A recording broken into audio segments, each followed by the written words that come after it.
नमस्कार बच्चों, कैसे हैं आप लोग। आशा करते हैं अच्छे से होंगे और आपकी पढ़ाई भी अच्छे से चल रही होगी। बच्चों, इसके पहले की वीडियो में हमने देखा था कि भाषा सूत्र किसे कहते हैं, ठीक है, व्याकरण कैसे बनता है और वर्ण किसे कहते हैं, स्वर व्यंजन के बारे में हम पढ़े अच्छे से। और जो जो इम्पोर्टेंट चीज़ें हमने बताई है उसको आप बहुत ही अच्छे से करते हुए चलिएगा, ठीक है। सॉरी। आज हम लोग जो देखेंगे वो है वर्णों का उच्चारण स्थान। क्या है? वर्णों का उच्चारण स्थान। तो वर्णों के उच्चारण स्थान को हम बहुत ही ध्यान से पढ़ेंगे क्योंकि इससे भी बहुत सारे प्रश्न बनते हैं, ठीक है। तो चलिए इसको हम याद करने का आपको तरीका भी बताएंगे। और देखिए, कंठ। कंठ से हम क्या करते हैं, क्या क्या बोलते हैं, कौन कौन से वर्ण बोलते हैं? अ, क, ख, ग, घ, अंग, ह और विसर्ग, ठीक है। तालु। तालु से क्या क्या कहते हैं? तालु ई, च, छ, ज, झ, इय, य, श, ठीक है। मूर्धा। अब ये कह तो दे रहा है, जैसे आप समझ भी रहे होंगे, इसको आपको याद भी करने की ज़रूरत है। यदि आप समझेंगे तो आप समझ भी जाएंगे कि कंठ जब हम बोलते हैं तो वो हमारे कहाँ से निकलता है? कंठ से निकलता है। थोड़ा सा आप ध्यान से जब बोलेंगे तो आपको उच्चारण समझ में भी आएगा। तालु से जब हम बोलते हैं ई, तो हमारी जीभ जाकर के ऊपर टकराती है ना। च बोलिए तो आपकी जीभ ऊपर जाके टकराएगी। तो इस तरह से यदि आप समझेंगे तो इसको अच्छे से याद भी कर सकते हैं। और दूसरा तरीका सूत्र है। सूत्र याद करके भी आप इन सारे वर्णों को याद कर सकते हैं। मूर्धा। मूर्धा से क्या क्या बोले जाते हैं? री, ट, ठ, ड, ढ, ड़, र और श। दंत। दंत से री, त, थ, द, ध, न, स, न, ल और स। ये दंत स है, ठीक। ओष्ठ। ओष्ठ से उ, प, फ। जितने भी ओष्ठ से बोले जाते हैं वो उसमें जीभ जो है स्पर्श करती है ना। तो जैसे प, फ, ब, भ, म में करती ही है और ऊ में भी कर दी। ऊ जब हम बोलते हैं तो जीभ हमारी कितनी सट जाती है साइड की। नासिका। य, म, अंग, ण, न, ठीक। कंठ तालु से क्या बोलते हैं? ए, ऐ। और कंठ ओष्ठ से ओ, औ। दंत ओष्ठ से व बोले जाते हैं, ठीक है। इसको यदि हम सूत्र के माध्यम से समझेंगे, यदि आप सूत्र याद कर लेते हैं तो बहुत ही इजी रहेगा आपको याद करना। और आगे की क्लासेस में आपके लिए बहुत ही अच्छा रहेगा। इसमें तो बस ऐसे बता दिया है कि कंठ, तालु, मूर्धा, दंत, ओष्ठ, नासिका। और यदि आप सूत्र याद कर लेंगे तो कभी नहीं भूल पाएंगे कि कंठ कंठ में कौन कौन से वर्ण आते हैं, ठीक। तो चलिए हम सूत्र देख लेते हैं इसका। हाँ, तो देख लीजिए इसका सूत्र।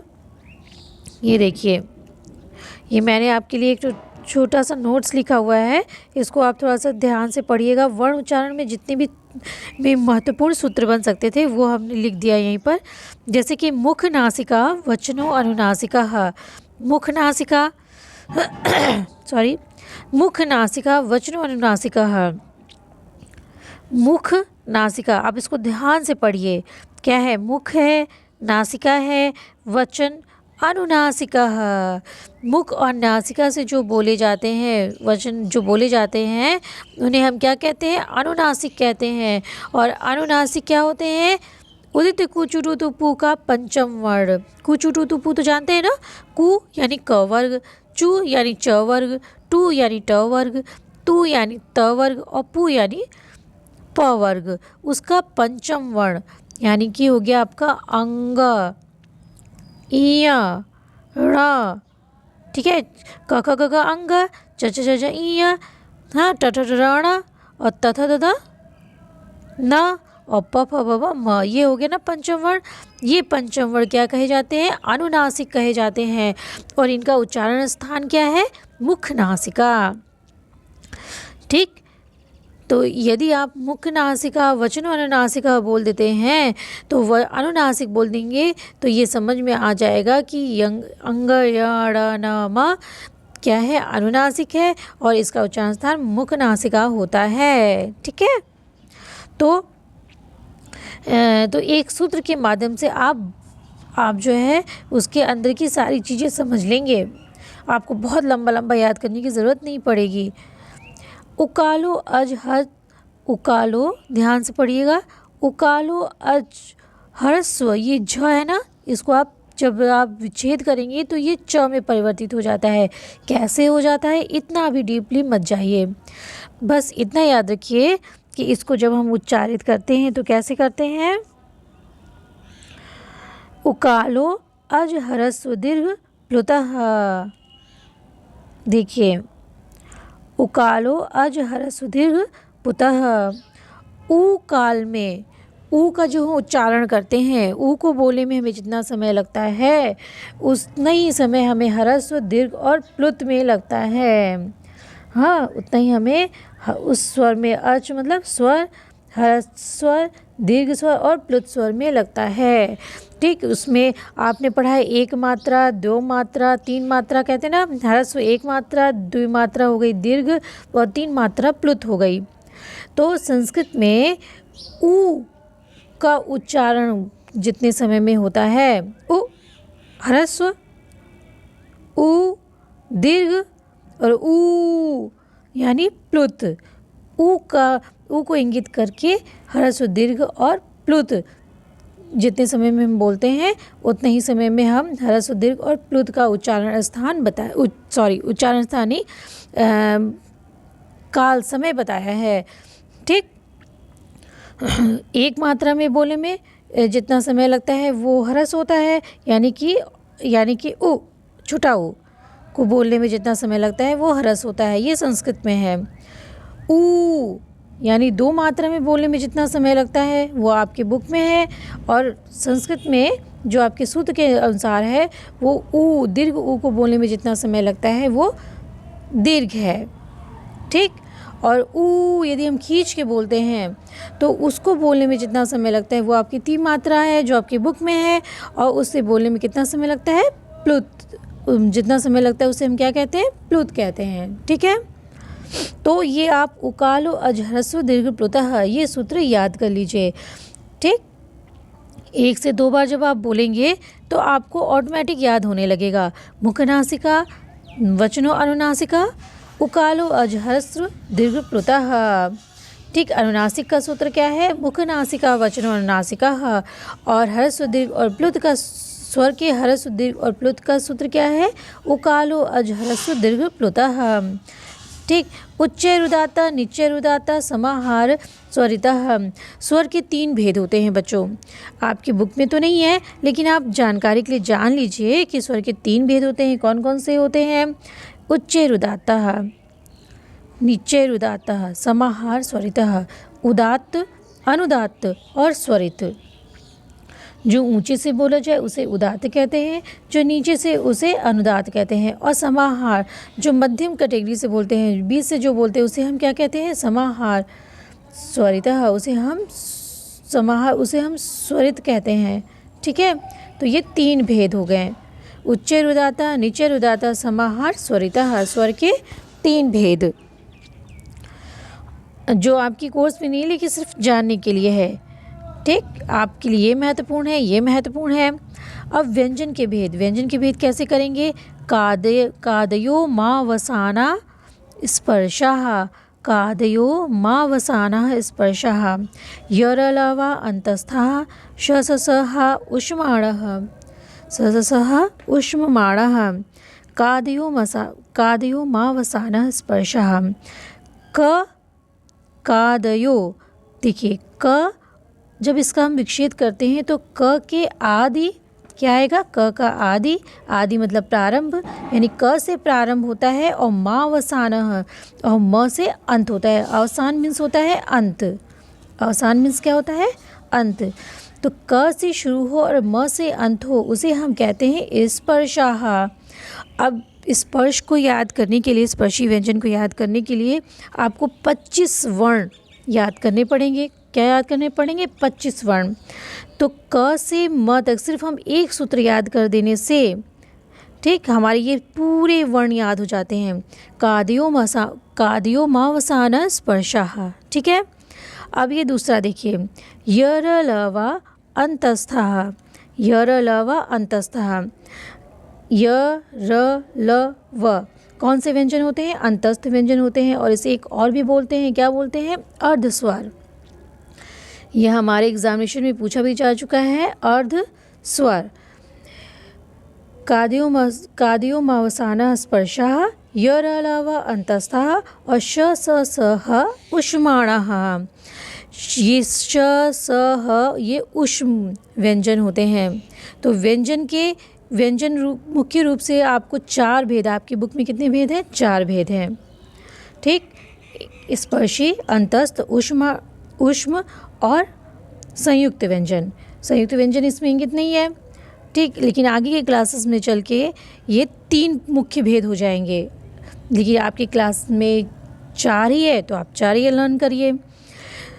तो ये हो गए ऊष्म, श स स ह। इस श को बोलते हैं तालव्य श, इस श को बोलते हैं मूर्धन्य श और इस स को बोलते हैं दंती स। ठीक, जब हम इसे बोलते हैं तो हमारी ऊष्म वायु बाहर निकलती है। ठीक है, गर्म वायु जो बाहर निकलती, इसी कारण से हम इसे ऊष्म व्यंजन बोलते हैं। सिर्फ ये सूत्र याद कर लीजिए। तो इस सूत्र के याद कर लेने से आपको सारे व्यंजन याद हो जाएंगे। इसके अंदर स्पर्शी में कौन से आते हैं? क से शुरू और म से अंत, यानी कि क से म के बीच में जितने भी व्यंजन हैं वो स्पर्शी हैं। य र ल व क्या हो गया? अंतस्थ व्यंजन हो गया। श स स ह ऊष्म व्यंजन है। ठीक है, फिर देखिए क्या है? अकु विसर्जनीय नाम कंठः, अकु विसर्जनीय नाम कंठः। अ आ विसर्ग और कु मीन्स क वर्ग, कु मीन्स क वर्ग, यानी कि क ख ग घ अंग, ये जितने भी हैं ये सारे कु में आएंगे। तो सिर्फ आप ये कर लीजिए, अ कु ह विसर्जनीय नाम कंठः। देखिए अब ध्यान से देखेंगे तो इसी में सारे वर्ण आ जा रहे हैं ना। तो सिर्फ ये सूत्र याद कर लेने से आपको क्या याद हो गया? इसका उच्चारण, इसका जो है कहाँ कहाँ से इसका उच्चारण करते हैं, ये उच्चारण स्थान है। ठीक है, अगु विसर्जनीय कंठः, ये कंठ का उच्चारण स्थान का सूत्र है। ठीक, इसमें कौन कौन से वर्ण आते हैं? अ आ विसर्ग और अ आ विसर्ग और क्या आता है? क वर्ग आता है। ठीक है, इचु यशानाम तालु, देखिए ह भी है, इसमें ह नहीं है, इसमें ह इंगित कर लीजिए। ह ये है ना, ह है ना। तो अ आ विसर्ग कु और ह। इचु यशानाम तालु, ई य और चू यानी च वर्ग। इचु यशानाम तालु, तालु से बोले जाते हैं। ऋतु रसाणाम मूर्धा, री र और ट वर्ग, टू मीन्स ट वर्ग, ये किससे बोले जाते हैं? मूर्धा से बोले जाते हैं। ऋतु लसानाम दंता, देखिए री आया और ये आप बड़ा री भी लिख सकते हैं, जबकि इसमें आपके संस्कृत में ये बड़े री दीर्घ री नहीं होता है। री क्या होता है? हमेशा ह्रस्व होता है। ल और तू मीन्स त वर्ग, ये क्या हो गया? दंतः, दंत से बोले जाते हैं। ऋतुरसा नाम दंतः, दंत से बोले जाते हैं। उपपद्यमानीय नाम ओष्ठौ, उपपद्यमानीय नाम ओष्ठौ, तो देखिए उ और पू, ये क्या है? प वर्ग है। पू मीन्स प वर्ग, ये बोले जाते हैं आपके ओष्ठ से। इसका उच्चारण स्थान क्या है? ओष्ठ है। अब यमंगर्णा नाम नासिका च, पंचम वर्ण स्पर्शी व्यंजन के जो हमने बताया था आपको ना, उसको बोलते हैं नासिका। इसका सूत्र क्या है? यमंगर्णा नाम नासिका च, ये नासिका इसका क्या है? उच्चारण स्थान है। सूत्र क्या है? मुख नासिका वचनानुनासिका, ये अनुनासिक का सूत्र है। और यमंगर्णा नाम नासिका च, ये उच्चारण स्थान है। ठीक, य म अंग ण ये बोले जाते हैं, यानी कि स्पर्शी व्यंजन के पंचम वर्ण नासिका से बोले जाते हैं। इनका उच्चारण स्थान क्या हो गया? नासिका हो गया। अब ये पंचम वर्ण आपके स्पर्शी व्यंजन में भी आएंगे और स्पर्शी व्यंजन में भी आएंगे। और इनको क्या बोलते हैं, और इसका उच्चारण स्थान नासिका भी है और इसको अनुनासिक भी बोलते हैं। ठीक, अब देखते हैं ए देवताओ कंठ तालु हो। देखिए ए देवताओ कंठ तालु, ए दै तौ कंठ तालु। कंठ तालु से क्या बोले जाते हैं, ए और ओ किससे बोले जाते हैं, आपके कंठ तालु से बोले जाते हैं। ए और औ कंठ तालु से बोले जाते हैं। एक मिनट, हाँ, और ओ दो तौ, ए दै तौ, ए और आई जो आपके किससे बोले जाते हैं, कंठ तालु से, और ओ और औ किससे बोले जाते हैं, कंठोष्ठ से। ठीक है, ए और आई बोले जाते हैं आपके कंठ तालु से, सॉरी एक मिनट, ए और आई कंठ तालु से, और ओ और औ कंठोष्ठ से बोले जाते हैं। अब ये दो जो उच्चारण स्थान जिनके दो दो आते हैं, जैसे कंठ और तालु मिल गया, तो उससे कौन कौन से वर्ण बोले जाते हैं, ए और आई। ओ और औ बोले जाते हैं ओ, और औ किससे बोले जाते हैं, कंठ और ओष्ठ से। तो आप सिर्फ ये याद कर लीजिए कि ए देवताओं कंठ तालु, ओ देवताओं कंठ ओष्ठम, ओष्ठ और कंठ से बोले जाते हैं ओ और औ। वकारस दंतोष्ठम, और वह ऐसा एक वर्ण है, वह क्या है, एक ऐसा वर्ण है जो दंतोष्ठ से बोला जाता है, दांत और ओष्ठ दोनों को मिला करके बोलते हैं।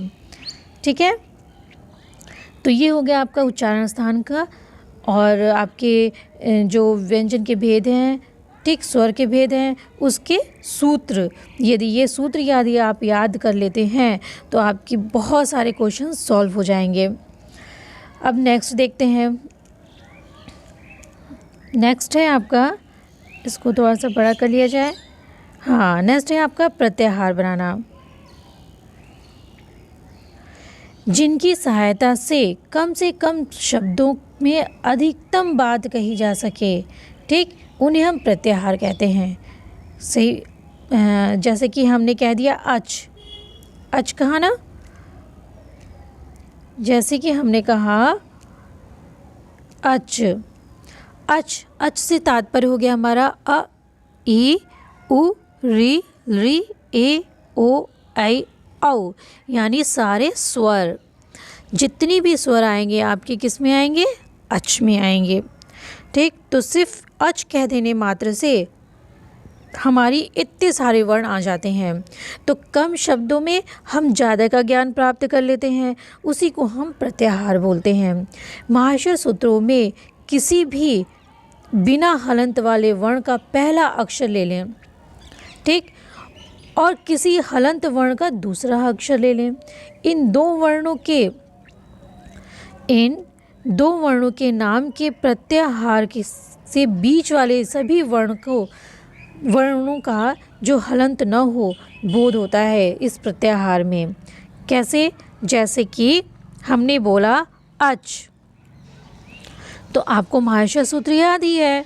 ठीक, तो महाशय सूत्र में इस अंत अच में क्या क्या आएगा, अ आएगा, अ, ई, उ, और ड हलंत है, इसकी इत संज्ञा होती है। जिस वर्ण में हलंत होता है उसकी क्या होती है, इत संज्ञा होती है। तो उस इत संज्ञा होती है तो उसको हम नहीं गिनते हैं, तो ड़ को नहीं गिनेंगे, अ, ई, उ बोलेंगे, रील, री बोलेंगे, रील गिनेंगे, और क नहीं गिनेंगे। ठीक, क्योंकि इसमें भी हलंत है। ए, ओ कहेंगे, अंग नहीं बोलेंगे, क्यों, क्योंकि इसमें भी हलंत है। ए, औ कहेंगे, च नहीं बोलेंगे, क्योंकि इसमें भी हलंत है। इस तरह से जब आप गिनेंगे तो इसमें कितने वर्ण आ जाएंगे, अ, ई, उ, रील, री, ए, ओ, आई, औ, इतने वर्ण आ जाएंगे आपके। ठीक, तो इसके अंदर और अच्छा जितने भी हलंत स्वर रहेंगे, हलंत रहेंगे, उनकी क्या हो जाएगी, हाँ, जितने भी हलंत रहेंगे उनकी क्या हो जाएगी, इत संज्ञा हो जाती है। इत संज्ञा हो जाती, इत का मतलब होता है उसका लोप हो जाता है, वो दिखाई नहीं पड़ता है, उसको गिना नहीं जाता है। तो जितने भी वर्ण हैं वो क्या है, इत हैं, उनको गिना नहीं जाएगा, और जो जिनमें हलंत नहीं लगा है उन्हें ही हम सिर्फ गिनेंगे। तो इतनी बोलने पर इसके अंदर इतने सारे वर्ण आएंगे और ये क्या है, 9 वर्ण हैं जो स्वर हैं। ठीक है। और जैसे आपको ये बता ही दिया कि आई उड़ा ऋणिक ए ओंग ए औच में से यदि अ को च से मिला दें तो अच प्रत्याहार बनता है। हाँ, अच के अंतर्गत इतने सारे वर्ण आते हैं, सभी स्वर आ जाते हैं। इस तरह हल के अंतर्गत सभी व्यंजन आते हैं। बच्चों, कुछ ऐसे भी व्यंजन हैं, कुछ ऐसे भी प्रत्याहार हैं जो आपको याद कर लेने चाहिए। जैसे अच हम बोले तो पता चल जाना चाहिए आपको कि ये क्या है, स्वर है। ठीक है। जहाँ और हल हम बोलना है तो ये आपको पता चल जाना चाहिए कि इसमें सारे व्यंजन आएंगे, और अच बोलेंगे तो इसमें सारे स्वर आएंगे। अच मीन्स स्वर, हल मीन्स व्यंजन। ये क्या है, प्रत्याहार है। और प्रत्याहार की संख्या कितनी होती है, 42 होती है। अभी आपके क्लासेस में 42 है, आगे के क्लासेस में जब आप जाएंगे तो ये संख्या कितनी हो जाएगी, 43। कहीं कहीं 42 देता है, कहीं कहीं 43 देता है। वो कैसे देता है, एक र प्रत्याहार को भी उसमें आगे के क्लासेस में गिन लेते हैं। ठीक, वो आपके लिए इम्पोर्टेंट नहीं है। अभी आप जानिए कि आपके क्लासेस में अभी आप जानिए कि सिर्फ 42 प्रत्याहार होते हैं, और 42 प्रत्याहार होते हैं। हाँ, और फिर चलिए आगे बढ़ते हैं। अक हो गया, अ ई उल री, इस 42 पूरे 42 प्रत्याहार को इसमें इंगित कर दिया है। हाँ, अट के अंदर क्या होता है, अ ई उ री री ए ओ ऐ औ ह य व र। ठीक, आपके लिए कौन कौन से महत्वपूर्ण है, आपको याद कौन कौन से कर लेने चाहिए, ये जो अक्सर आपसे अक्सर जो है संधि वगैरह में और अक्सर पूछे जाते हैं। ठीक, कौन कौन से होते हैं जिसको हम उच्चारित करते रहते हैं हमेशा, अच प्रत्याहार है। ठीक है। अड़ प्रत्याहार, इसके अंतर्गत अ ई उ आता है। ठीक, अड़ है। और देख लीजिए और कौन कौन से प्रत्याहार अक्सर पूछे जाते हैं। हाँ, जैसे कि आपके हो गए इड़, हाँ, इड़ हो गए, एंग है, एच प्रत्याहार है, इसके अंदर ये वर्ण आते हैं। ये सब आपको लर्न कर लेना चाहिए। खर प्रत्याहार, ख फ छ ठ थ वर्ण का हमेशा ये द्वितीय वर्ण आता है। कोई भी वर्ग का द्वितीय वर्ण, जैसे क ख प फ च छ, देख लीजिए आप, वर्ण का जो स्पर्शी व्यंजन है उनके द्वितीय वर्ण आते हैं खर में। ठीक, इस तरह से आप याद कर लीजिए। खर प्रत्याहार के अंतर्गत द्वितीय वर्ण आता है क फ छ ठ थ च ट त क प। ठीक है। और ये जश प्रत्याहार लर्न कर लीजिए। बहुत सारे प्रत्याहार तो आप लर्न नहीं कर पाएंगे, 42 प्रत्याहार पूरे, लेकिन आप जो जो महत्वपूर्ण हैं उसे आप ज़रूर लर्न करिए। ठीक है, जैसे खर प्रत्याहार हो गया। और ये आपका चर प्रत्याहार है, च ट त क प श स। चर में व्यंजन का पहला वर्ण आता है, द्वितीय आता है खर में, और चर में प्रथम वर्ण आता है क च ट त क प श स। और ऊष्म प्रथम वर्ण और ऊष्म वर्ण आते हैं। ठीक है। और ये देख लीजिए झश हो गया। इस तरह से झश पदा, झ भ घ ढ ध च छ ज झ।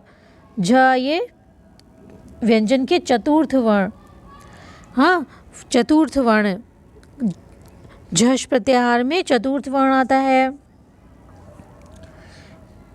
और ठीक है, इस तरह से ये आप लर्न कर लीजिए। ये सारे वर्ण जब आप इसको ध्यान से पढ़ेंगे ना, तो 1 से 2 बार जब आप पढ़ेंगे तो आप प्रत्याहार आपको लर्न हो जाएंगे कि खर प्रत्याहार। जब आप आगे संधि पढ़ेंगे तो बहुत सारे ये सारी चीज़ें आएंगी, प्रत्याहार आएंगे, तो आपको ये रटना नहीं पड़ेगा। जब आप 1 से 2 बार पढ़े रहेंगे तो आपको पता चल जाएगा कि खर में क्या क्या आता है, चर में क्या कौन कौन से वर्ण आते हैं, झश में क्या आता है, अच में क्या आता है, हल में क्या आता है। ये आपको लर्न होने लगेगा और बड़े मज़ा भी आने लगेगी। ठीक है। अब यण प्रत्याहार, य व र ल, यण प्रत्याहार है। आगे देखिए,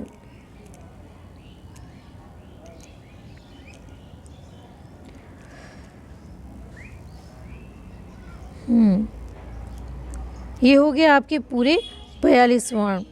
व, शर, शल, हल और हर्ष, ये आपके कितने हो गए? 42 प्रत्याहार हो गए। इसको आप याद कर लीजिए। अब देखिए इसमें कुछ महत्वपूर्ण हमने लिख दिया है प्रत्याहार, जैसे कि अच प्रत्याहार। महत्वपूर्ण प्रत्याहार हैं अच, सभी स्वर जैसे आते हैं इसमें। अच प्रत्याहार में क्या होते हैं? सभी स्वर आते हैं। अ, ई, उ, री, री, ए, ओ, ऐ, औ, हल समस्त व्यंजन आते हैं। यड़ अंतस्थ व्यंजन, य, व, र, ल। शल सारे ऊष्म वर्ण आते हैं, श, स, और ह। यम पंचम वर्ण आता है, इसमें य, म, अंग, ण, न। झष प्रत्याहार चतुर्थ वर्ण, झ, भ, घ, ढ, ध। जश प्रत्याहार में तृतीय वर्ण आता है, ज, ब, ग, ड, द। आप देख लीजिए। क और चर प्रत्याहार में क्या आता है? इसमें नहीं है लेकिन आप लिख लीजिए, प्रथम वर्ण आता है। ठीक, वर्ग का प्रथम वर्ण आता है। और जश प्रत्याहार में तृतीय वर्ण है। ठीक है, च, छ, ज, ज, इया, तो ज तृतीय वर्ण हो गया। क, ख, ग ये तृतीय वर्ण है ना। ख प्रत्याहार वर्ग के प्रथम व द्वितीय वर्ण आते हैं। ख प्रत्याहार में वर्ग का द्वितीय, प्रथम और द्वितीय वर्ण आएगा, और चर में सिर्फ प्रथम वर्ण आएगा। ठीक है, तो ख, फ, छ, ठ, थ, च, ट, त, क, प ये ख प्रत्याहार हो गया। खर अघोष वर्ण होते हैं। ये अघोष और घोष वर्ण जो होते हैं ये हम आगे की वीडियो में पढ़ाएंगे। वर्ग का पहला, दूसरा और श, स यानी ऊष्म वर्ण किस में आता है? खर प्रत्याहार में। हर्ष में आता है, ये दोष नहीं, ये लिखा हुआ है घोष, इसको आप शुद्ध कर लीजिए, क्या है? घोष। ठीक है, घोष वर्ण वर्ग का तृतीय, चतुर्थ, पंचम वर्ण आता है, और ह, य, व, र, ल। ठीक, ये सारे ये हो गए आपके जो है ये आपके उच्चारण स्थान और प्रत्याहार।